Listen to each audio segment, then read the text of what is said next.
So hello everyone, welcome to true IAS. Previous lecture में हम लोग जो है वाइल्ड लाइफ सेंचुरी के बारे में पढ़ चुके हैं और उसी के कंटेक्स्ट के अंदर हमने टाइगर रिजर्व के बारे में पढ़ा। हमने उसमें ये पढ़ा कि टाइगर रिजर्व की भी सेम प्रोटेक्शन स्टेटस होती है जैसे वाइल्ड लाइफ सेंचुरीज की होती है, लेकिन they are monitored by National Tiger Conservation Authority, Project Tiger के अंतर्गत। और बड़े सारे जो टाइगर रिजर्व हैं हमारी कंट्री के अंदर हमने उसको डेजिग्नेट कर रखा है कुछ कुछ एरियाज़ को as a tiger reserve based on core buffer strategy. ठीक है, अभी मेरे को आपको कोर बफर स्ट्रैटेजी समझाना बाकी है। उससे पहले हम टॉपिक स्टार्ट करते हैं अपना बायोस्फीयर रिजर्व का। ठीक है, अब देखो यहाँ पर अभी कोई बायोस्फीयर रिजर्व तो नहीं आया, नहीं आया ना। ठीक है, अब नीचे आ जाओ। बायोस्फीयर रिजर्व्स क्या होते हैं? They are large areas of protected land for the conservation of wild life, plant and animal resources. यानी कि इन तीन शब्दों में ये कह दूँ, फ्लोरा एंड फौना, दो में ही वैसे flora and fauna, animal resources. लेकिन इसके अलावा एक इंपॉर्टेंट चीज़ और होती है, यहाँ पर हमें जो पुरानी परंपरागत अनुसार जो यहाँ पर ट्राइबल लोग अपना जीवन निर्वाह कर रहे होते हैं, उनके उस ट्रेडिशनल लाइफ को, लाइफस्टाइल को हमें सिक्योर करके रखना होता है, जो कि इस एरिया के अंदर रह रहे हैं, who are living in this area। तो बायोस्फीयर रिजर्व एक्चुअली किसके बीच में बैलेंस करने की कोशिश करता है?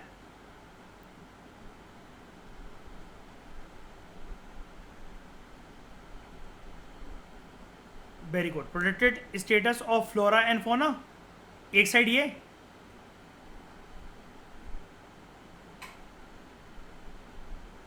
प्लस इसके साथ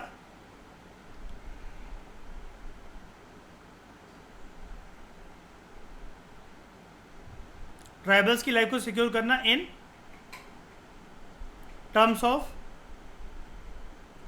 ट्रेडिशनल कॉन्टिन्यूटी, राइट। अब मेरी बात ध्यान से समझना, हम लोग अभी तक जो सिर्फ वाइल्ड लाइफ सेंचुरी थी वहां हम क्या कोशिश कर रहे थे कि ट्राइबल सेटलमेंट जो यहां पर रह रही हैं, एक कांस्टेंट एफर्ट जरूर करा जाए कि उनको रीलोकेट करने का। याद है, हम चाह रहे थे कि वहां पर क्योंकि एंडेंजर्ड स्पीशीज कुछ कुछ रह रही थी फ्लोरा एंड फौना की, तो उनको ज्यादा प्रोटेक्शन मिले, तो ट्राइबल्स को थोड़ा सा मतलब साइड कर दो, भगा मत दो, नई जगह पे रीलोकेट कर दो, है ना। क्योंकि फॉरेस्ट अथॉरिटीज बार बार स्ट्रिक्टली रेगुलेट और मॉनिटर नहीं कर सकती हैं ऐसे एरियाज को इन टर्म्स ऑफ कि मतलब वो ट्राइबल से मतलब बचा सके कि वो हंटिंग, पोचिंग और किलिंग ना करें, राइट। अब बायोस्फीयर रिजर्व इतना बड़ा होता है, इतना ज्यादा बड़ा एरिया होता है, डाउट आपका अभी भी यही है कि सर यहां पर बीच में कहां डालेंगे हम बायोस्फीयर रिजर्व को? आया ना ये डाउट, है ना।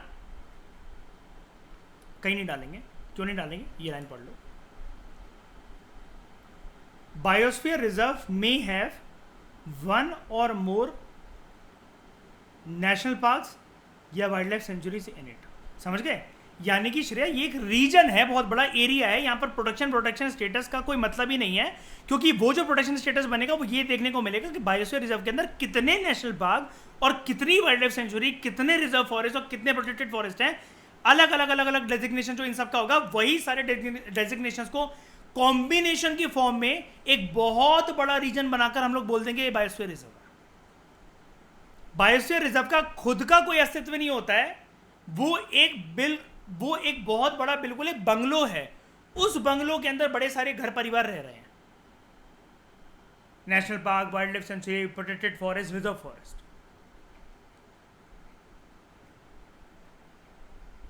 जनरली बायोस्फीयर रिजर्व के अंदर नेशनल पार्क या वाइल्ड लाइफ सेंचुरी होती है एक से ज्यादा। आप यहाँ पर प्रोटेक्टेड रिजर्व फॉरेस्ट को हटा दो, जर्नली मैं कह रहा हूँ मोर देन 90% केसेस के अंदर यहाँ पर कोई ना कोई national park, wild life century, both या फिर एक से ज्यादा देखने को मिलेंगे आपको नेशनल पार्क या वाइल्ड लाइफ सेंचुरी। तो यानी कि एक रीजन को कहा जाता है ना, कि इतना पूरा बड़ा एरिया बायोस्फीयर रिजर्व है। अब समझ गए यहां पर क्यों ये बात चल रही थी कि traditional life of the tribals? क्योंकि देखो, एक बार को हम मान सकते हैं कि वाइल्ड लाइफ सेंचुरी के अंदर ट्राइबल पॉपुलेशन ना रह रहे हो, खुद से ना रह रहे हो, वहां पर नहीं मिलते हो, लेकिन ये भी तो हो सकता है ना कि फिर वहां रह रहे हैं और उस एरिया को वाइल्ड लाइफ सेंचुरी डिक्लेयर कर दिया हो। अब वहां पर ऐसी दो वाइल्ड लाइफ सेंचुरी हैं जहां पर दोनों के अंदर ट्राइबल पॉपुलेशन रह रहे हैं और उसको दोनों को कंबाइन करके एक बायोस्फीयर रिजर्व बोल दिया गया है। तो अल्टीमेटली मैं तो इसी कंक्लूजन पे पहुंचूंगा ना कि उस बायोस्फीयर रिजर्व के अंदर ट्राइबल पॉपुलेशन रह रही है, क्योंकि that biosphere reserve is composed of two wild life sanctuary. दोनों वाइल्ड लाइफ सेंचुरी के अंदर कौन है? Tribal population. तो अल्टीमेटली उस बायोस्फीयर रिजर्व के अंदर ट्राइबल पॉपुलेशन नहीं मिली क्या? बताना जरा। एक और बात, एक और हिंट मेरी ध्यान से सुनना, ये आपको स्टेटमेंट एलिमिनेट करने में बहुत काम आएगी, बहुत ज़्यादा। बहुत ध्यान से सुनो, टोटल फोकस लगा के मेरी बात जो मैं बोलने जा रहा हूं। बायोस्फीयर रिजर्व के अंदर ज़्यादातर केसेस में, 95% से ज़्यादा केसेस में आपको सेटल्ड पॉपुलेशन मिलेगी ही मिलेगी, ट्राइबल सेटलमेंट्स मिलेगी ही मिलेगी। ट्रू और फॉल्स? ट्रू। क्यों? क्योंकि श्रेय इतना बड़ा एरिया बायोस्फीयर रिजर्व यार, लोग कहां जाके रहेंगे यार?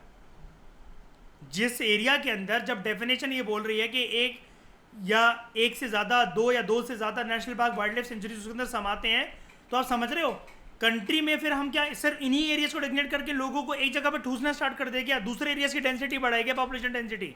ऐसा तो नहीं हो सकता ना।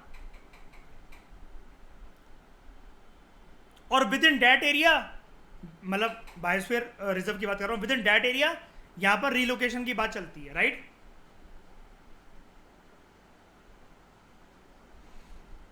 ठीक है। अब यहां पर क्या होता है, बायोस्फीयर रिजर्व के अलग अलग ये जोन्स बनाए जाते हैं। इस प्रक्रिया को, आप एक टर्म सुन लो पहले स्टार्ट कराने से पहले, इस प्रक्रिया को हम लोग कहते हैं बायोस्फीयर रिजर्व जोनिंग। कल को ये ना मेंस का क्वेश्चन आ सकता है, explain how zoning of biosphere reserve is done, या explain the concept of biosphere reserve zoning, how far is it successful, it has been successful for the conservation of endangered and critically endangered species of our country. और sir बता रहा हूँ, आजकल तो GS paper 3 के question इतने प्यारे, इतने इजी है ना, बस लोगों को कंसेप्ट ही नहीं पता। याद है उसने पूछा था इसमें कि वेटलैंड क्या होते हैं और वाइस यूज का कंसेप्ट क्या है वेटलैंड के उसमें कंटेक्स्ट में।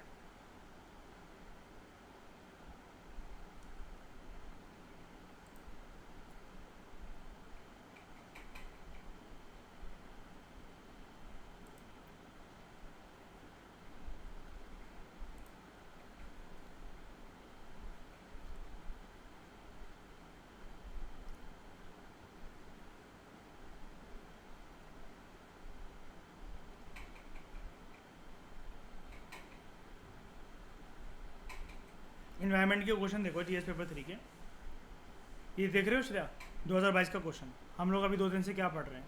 Explain the cause and effects of coastal erosion in India, what are the available coastal management techniques for combating the hazard. Second part इसका नहीं पता होगा क्योंकि अभी तक मैंने डिजास्टर मैनेजमेंट नहीं करवाया। उसके बाद इसमें देखो Gaurav, global warming, Kyoto protocol,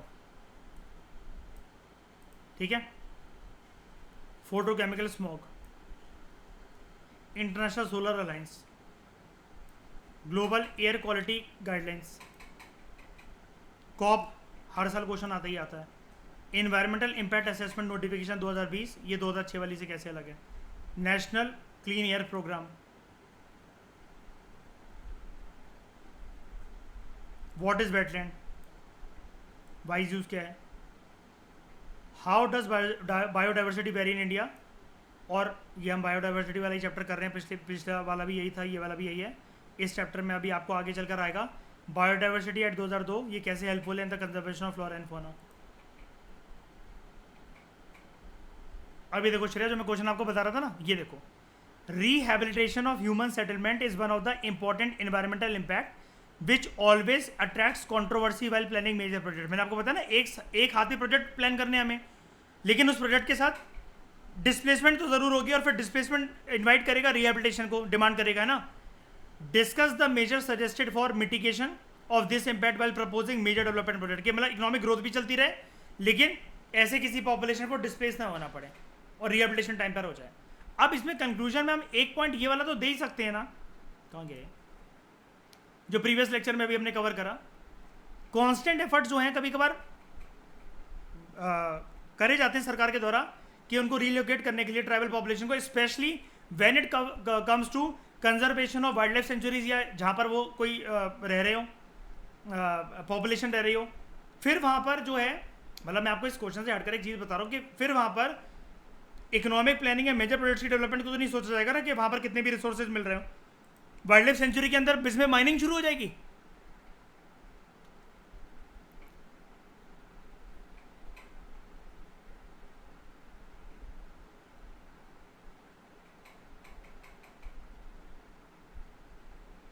ठीक है, तो बहुत देखो सिंपल से क्वेश्चन आते हैं। अब ऐसा इसमें से कोई भी टॉपिक आपको नहीं मिलेगा जो आप इन्वायरमेंट में मेरे साथ कवर नहीं करोगे, मतलब फ्यूचर की भी बात बता रहा हूँ मैं। हमारे वो सारे के सारे कवर हो जाएंगे, वो स्टैटिक के ही आता है। लोग क्या करते हैं, करंट अफेयर पढ़ते रहते, तो उनको ही पता ही नहीं होता हाइड्रो इलेक्ट्रिसिटी प्रोजेक्ट क्या है, नेशनल वाटर पॉलिसी क्या है, ठीक है, नमामि गंगे प्रोग्राम क्या है, ये एलईडीज क्या होते हैं, ठीक है, climate change, rehabilitation, river interlinking project, biodiversity, wetland, Ramsar convention, वो वही चीज़ें पूछ रहा है। अच्छा एक बार बताओ, अभी तक जब तक PMFIS जो पढ़कर आए हो या करंट अफेयर जो पढ़ते हो, सिर्फ कोई भी ऐसा टॉपिक लग रहा है इसमें से, मतलब मोर देन 90% के आपको जो सुना ही ना हो, आपने कभी देखे ही ना हो। लर्निंग कॉम्पोनेंट इसलिए मैं आप लोगों से बार बार कह रहा हूँ, वो बहुत ज़रूरी है, उसी पे आप फोकस करो, वो आपको हेल्प करेगा पक्का। ठीक है, तो मैंने आपको ये वाली चीज़ बता दी। उसके बाद हाँ, ये ना ऐसी कल को एक क्वेश्चन आ सकता है मेंस में, मैं इसलिए दिखा रहा था आपको। वो आपको बोल देगा डिफाइन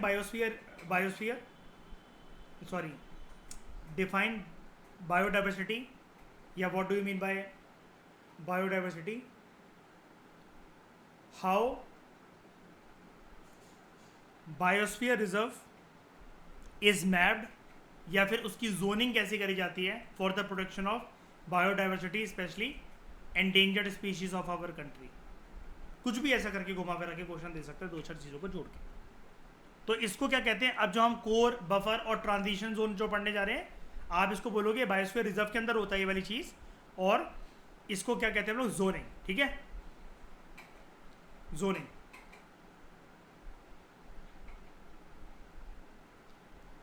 जो इन्होंने ये टर्म लिख कर दी है ना, मैं कसम से बता रहा हूँ, आप ऊपर की थ्योरी भी ना पढ़ो ना, बस ये डायग्राम को अगर आप अच्छे से कर लो, अगर आपको बस ये TERM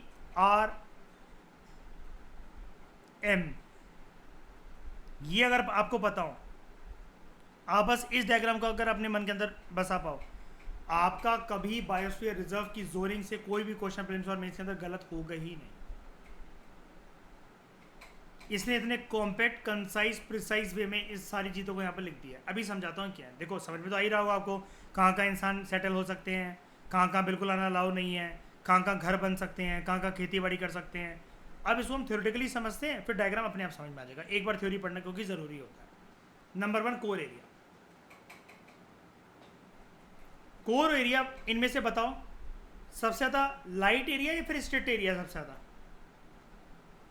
क्यों? हाथ बना हुआ है क्रॉस करके, इसलिए? वेरी गुड, यही जानना चाहता था। ऐसे ही आपको बस ये याद करना है इसको, जैसे आप आंसर कर रहे हो ना श्रेया, आप सब लोग, यही बस आपको ऐसे ही करके आंसर करना है इनको। क्वेश्चन यहीं से बनते हैं क्योंकि मॉनिटरिंग। मॉनिटरिंग मतलब क्या? कौन करेगा मॉनिटरिंग? हम लोग जाएंगे क्या मॉनिटरिंग करने? Normal population? Very good, forest authorities.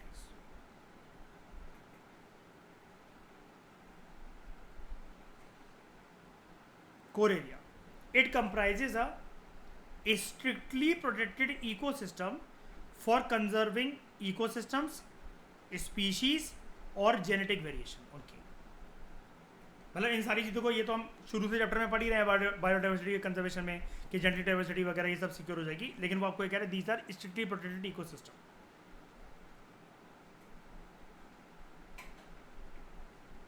In the core और natural zone human activity is not allowed.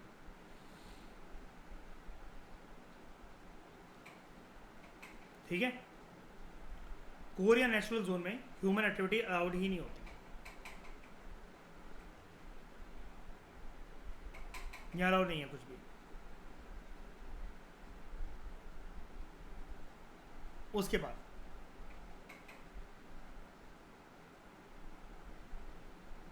Buffer zone, it is use for scientific research, monitoring, training and education.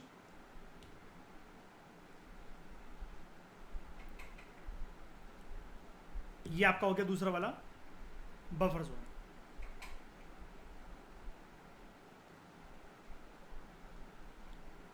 अब ये जो एजुकेशन की बात हो रही है,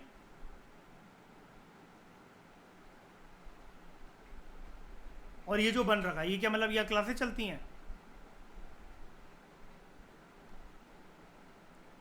तो अंदर बैठ के यूपीएससी के बच्चों को पढ़ाया जा रहा है।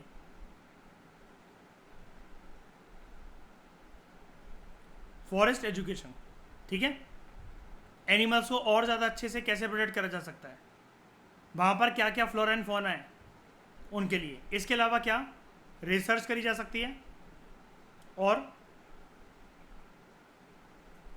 Sometimes tourism for recreation also. और यहाँ पर लिमिटेड ह्यूमन एक्टिविटीज परमिटेड, ये देखो लिमिटेड ह्यूमन एक्टिविटीज परमिटेड, तो ये देखो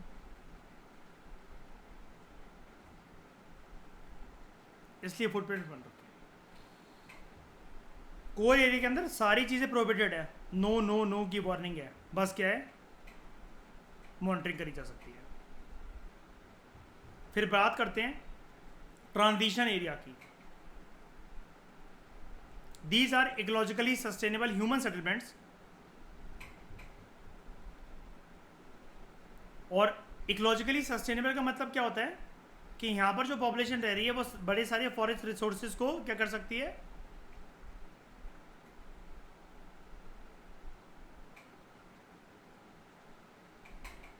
यूज कर सकते हैं काफ़ी सारे, ठीक है, जितना बफर जोन में अलाउ नहीं होता। क्यों कर सकते हैं? बिकॉज यहाँ पर तो लिमिटेड ह्यूमन एक्टिविटी थी, यहाँ थोड़ी उससे ज़्यादा अलाउड होती है, सेटलमेंट्स अलाउड होती है यहाँ पर। अभी बढ़ाता हूँ उनको। Economic activities like tourism are permitted है। और यहाँ पर एक बात याद रखना, बफर एरिया के अंदर वैसे अगर मेरी मानो तो ये टूरिज्म वाली बात ना ही लिखना, अगर लिख भी रहे हो तो आप इसको टूरिज्म के कंटेक्स्ट में वैसे मत रखो, क्योंकि ये पूरा बात बोल रहा है टूरिज्म रिक्रिएशन। अरे भाई पिकनिक स्पॉट थोड़ी ना है बफर जोन, समझ रहे हो? ये जो टूरिज्म होती है ना, ये जब आपको पता है, जैसे दूसरी कंट्री से कभी कभार साइंटिस्ट आते हैं, वो हमसे परमिशन लेते हैं कि हम आपके इस एरिया में जाना चाहते हैं, हमें परमिट दे दो, है ना? ये रिसर्च रिलेटेड टूरिज्म होती है, ये रिक्रिएशन के लिए नहीं होती है। टेंट लगाकर बैठ गए आप यहाँ पर, बॉन फायर कर रहे हो, उतने में तो खेल खत्म हो जाएगा आपका।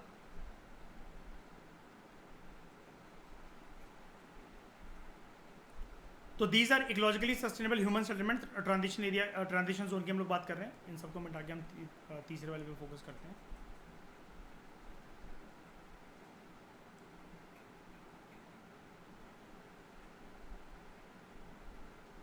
Economic activities like tourism are permitted here.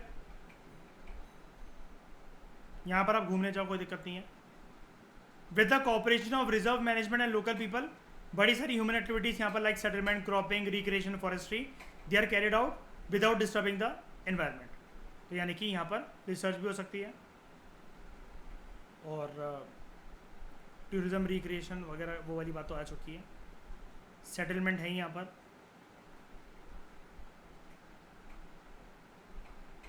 बस रिसर्च वाली बात तो बार हो चुकी है। एंड ये भी लिमिटेड स्केल पर cropping and agriculture is also allowed, plantation वगैरह लिमिटेड स्केल पर it is allowed. Limited scale पर इसलिए क्योंकि आप इसको ऐसा मत समझो कि बिल्कुल ये बिल्कुल टच ही नहीं कर रहा, टच तो कर ही रहा है ना इससे, ठीक है, और है तो ये प्रोटेक्टेड एरिया ही।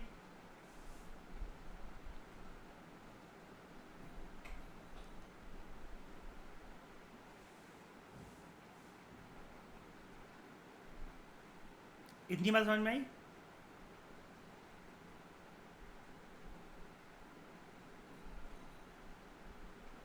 फिर हम जानते हैं हाईएस्ट प्रोटेक्टेड एरिया के बारे में, जिसको हम लोग क्या कहते हैं, national park. Wild life century से भी ज़्यादा प्रोटेक्शन मिलेगी कैसे? अच्छा, इनमें से सबसे कम गवर्नमेंट फंडिंग किसे मिलेगी?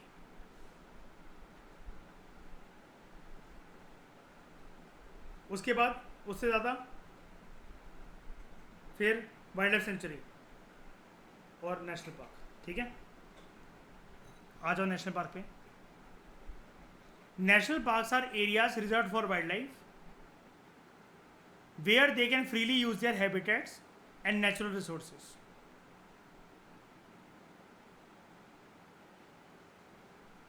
कौन यूज कर सकता है फ्रीली अपने हैबिटेट? इंसान की बात नहीं हो रही है, वाइल्ड लाइफ। ठीक है,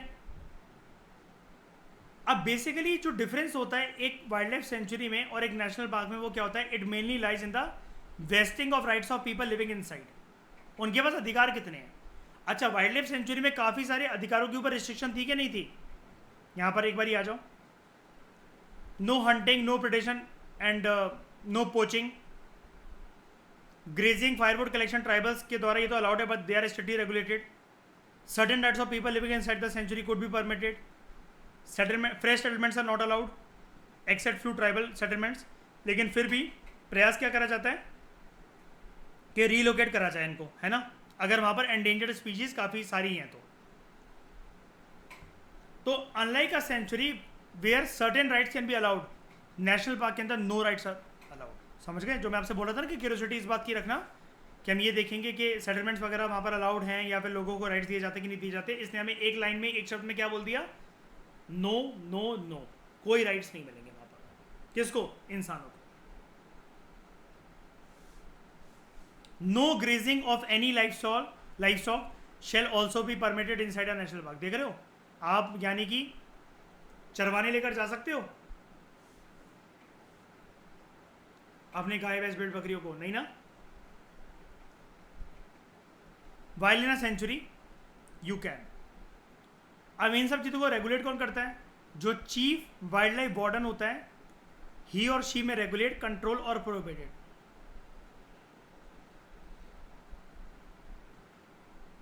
अब यहां पर एक क्वेश्चन देखो, बताओ इसका answer. The most important strategy for conservation of biodiversity together with traditional human life is the establishment of. दो चीजें यहां पर, एक तो बायोडाइवर्सिटी को कंजर्व भी करना है और दूसरा हमें ट्रेडिशनल तरीके से, परंपरागत अनुसार जो लोग वहां पर रह रहे हैं उनके ट्रेडिशनल राइट्स को भी सिक्योर करना है। तो उसके लिए हम क्या एस्टैब्लिश करें?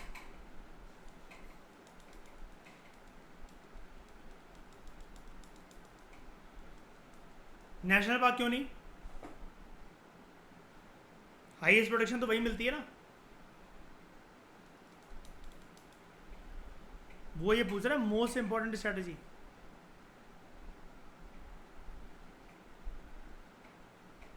क्योंकि अगर बात सिर्फ यहां तक होती ना, अगर मैं कहता था most important strategy for the conservation of biodiversity, अब क्या होता है इसका आंसर?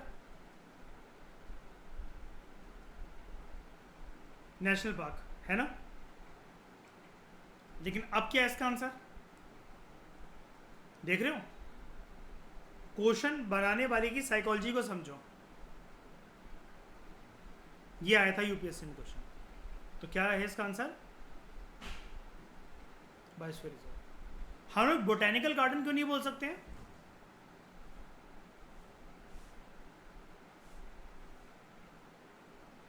नहीं नहीं नहीं नहीं नहीं, वो तो ठीक है, वो तो ठीक है। हाँ, एक तो हाँ, यही जो आपने बोला, क्या है ये? XC2 है, शाबाश। और बायोडाइवर्सिटी की लार्ज स्केल पे कंजर्वेशन करने के लिए XC2 स्ट्रक्चर्स नहीं बनाए जा सकते हमेशा, है ना। सबसे बड़ा उसका नुकसान क्या होता है? जेनेटिक वेरिएशन हो जाएगी, जो कि अच्छी चीज़ नहीं होती है।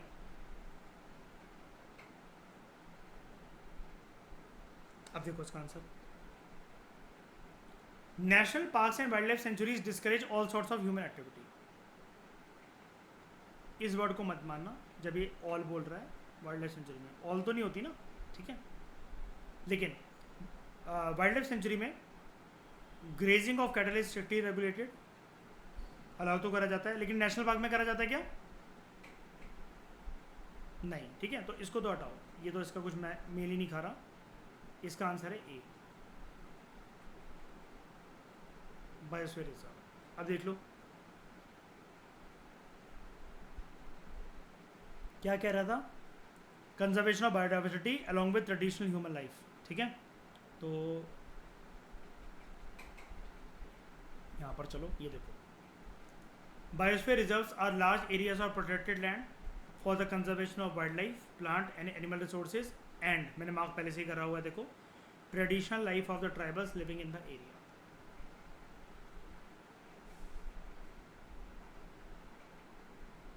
आज के बाद ये सारी चीज़ें क्लियर हो गई हमेशा के लिए? बताओ, सबसे इजीएस्ट वे में समझ गए? ठीक है। रिजर्व फॉरेस्ट और प्रोटेक्टेड फॉरेस्ट में मेजर डिफरेंस क्या होता है?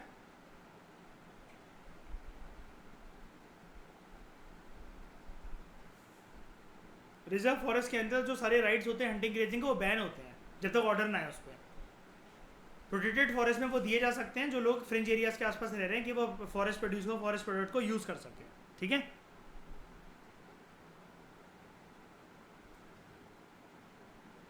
तो इस डिस्कशन में दोस्तों फिलहाल इतना ही। Thank you very much for discussion.